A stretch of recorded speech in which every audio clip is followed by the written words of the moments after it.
Yasmine Abdel-Fadel. Cube Radio. Cube Radio.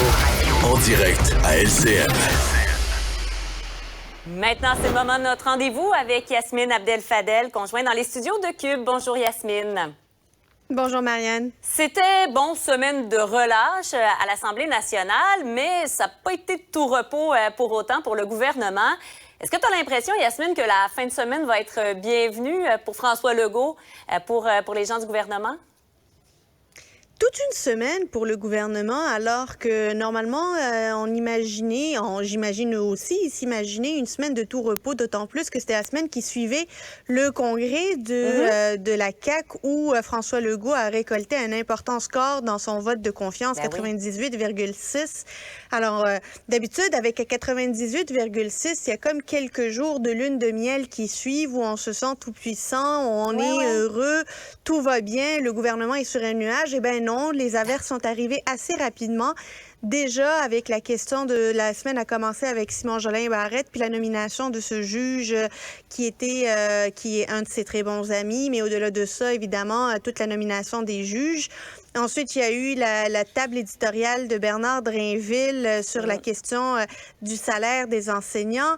Là-dedans, il y avait aussi la hausse des salaires des chefs de cabinet dont on n'a toujours pas encore l'explication pour quelles raisons il y a eu une augmentation de 71 000 du chef de cabinet du premier ministre. Alors, disons que pour une semaine supposée de travail en circonscription où il devait voguer sur des eaux très calmes, ils ont été pris dans la tempête.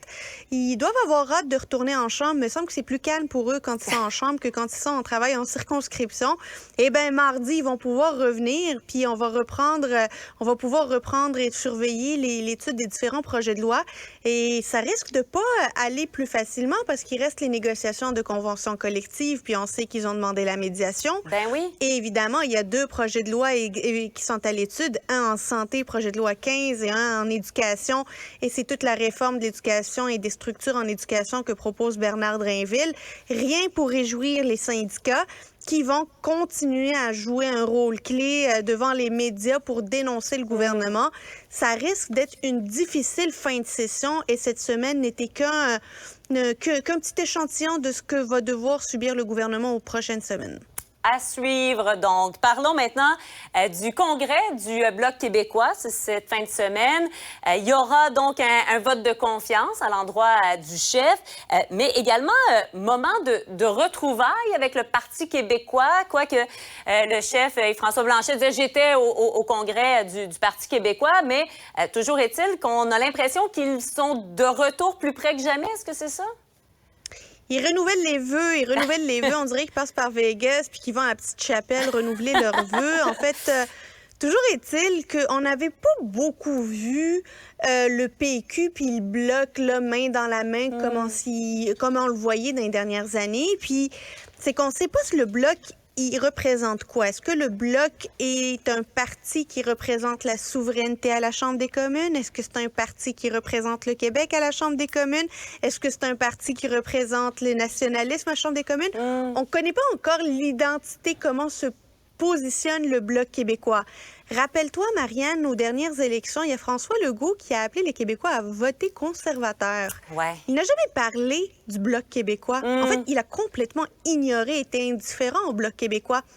C'est parce que François Legault, à juste titre, il dit « c'est moi qui parle au nom du Québec, ce n'est pas le Bloc québécois qui parle au nom du Québec ». Et peut-être qu'il y a une petite rancune là-dessus, que Yves-François Blanchet dit « bon, puisqu'on est indifférent à moi auprès du gouvernement du Québec, là, je vais revenir à ce que je connais bien ».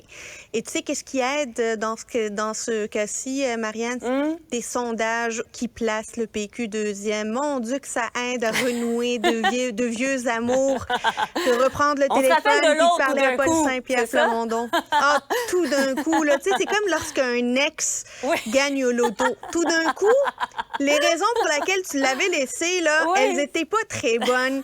Fait que tu retournes voir ton ex. On dirait que Paul Saint-Pierre Plamondon a gagné au loto, puis François Blanchet regrette la rupture. Elle est très bonne, celle-là. Bonne fin de semaine, Yasmine. Bonne fin de semaine, Marie.